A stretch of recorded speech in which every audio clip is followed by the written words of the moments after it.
go through 7D. The chapter is called Variance and Standard Deviation. We've done standard deviation before. Standard deviation is a measure of spread. It tells you how spread out the results are from some statistical experiment.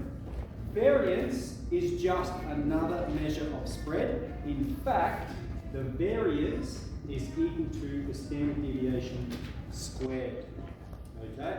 And we have a formula here for the variance of a probability distribution, and that is that it's the sum of each result, take the mean, squared times the probability of each result.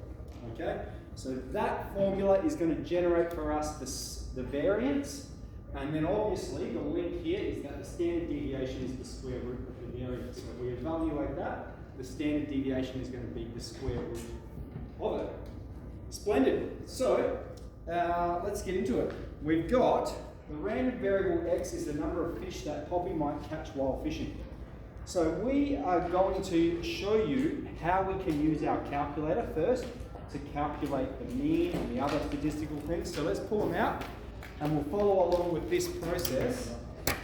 In the main menu, alright, you need to go into statistics, and in the first column I'm going to list the possible events.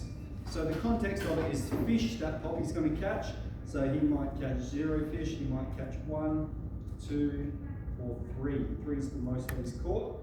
And then in the second column I'm going to correlate the respective probabilities. So we have 0.2, 0.35, 0.3, and 0.15.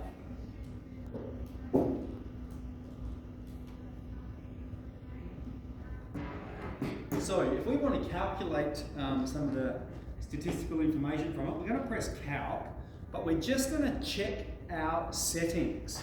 All right, so in settings, when we're doing a distribution, all right, these are the settings we should have. One var x list should be list 1, and one var frequency should be list 2.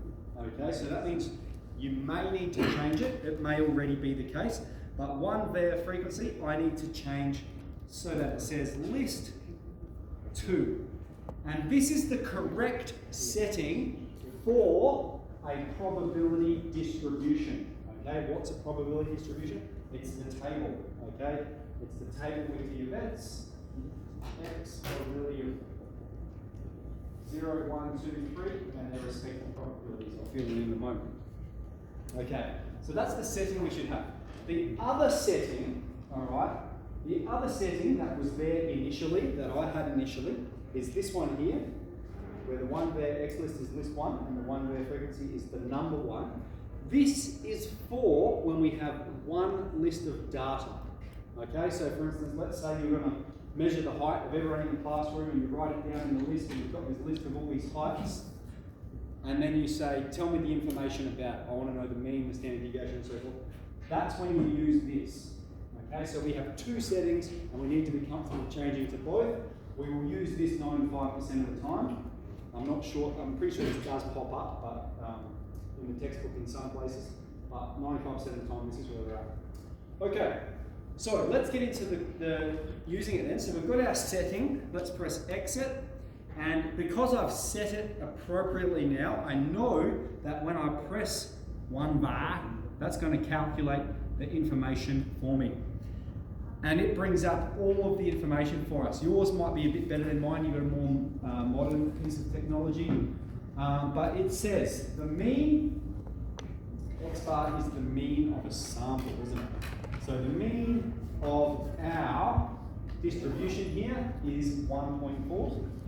It tells you the sum of the results and so forth, and if you scroll down it's going to tell you, yours might tell you the median, mine doesn't for some reason, but it does tell me that the mode is 1. What is the mode? It's the event with the highest probability. We can verify that from looking at the table, etc. So it's got all the information there. The other piece of information it does have is the standard deviation.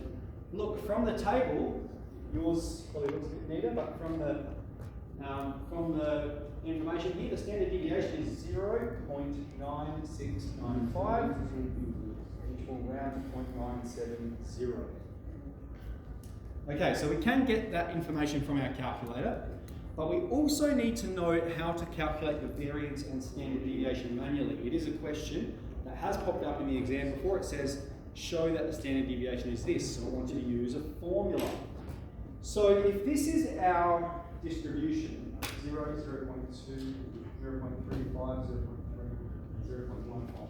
Now, in the past when I've done this, I've gone through this table and filled in this table as a way of generating the solution. You can do it, but it does take a long time. Instead, we're just going to jump straight to crunching it in our calculator. So this is the formula, right? The sum of each value, take the mean squared, times the respective probability. Here's how it's going to work. Each event, take the mean squared times the probability. Okay, so that's the first event, take the mean squared times the probability. Then we've got to add the second event, take the mean squared, and then times that probability. Alright, then we've got to add the third event, take the mean squared, and times the probability. And the last one. That should be a 2.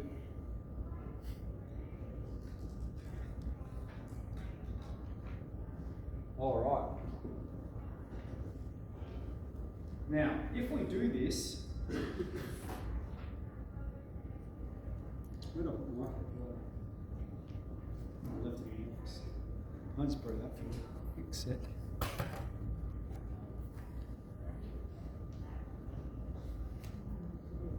Okay, what you'll get is 0.9399. 0.94. Now remember, this formula is this one that we used here, which is the variance. This is the variance. The variance is another measure of spread, which means our standard deviation is going to be the square root of this, 391, and we'll get 0.17, which is what we have over here. Okay, so in two ways we can calculate it manually. It's not too difficult to perform, but we do need to know the mean, or we can just smash it in the calculator. Need to know both. Excellent. So let's get into 7D. Good work.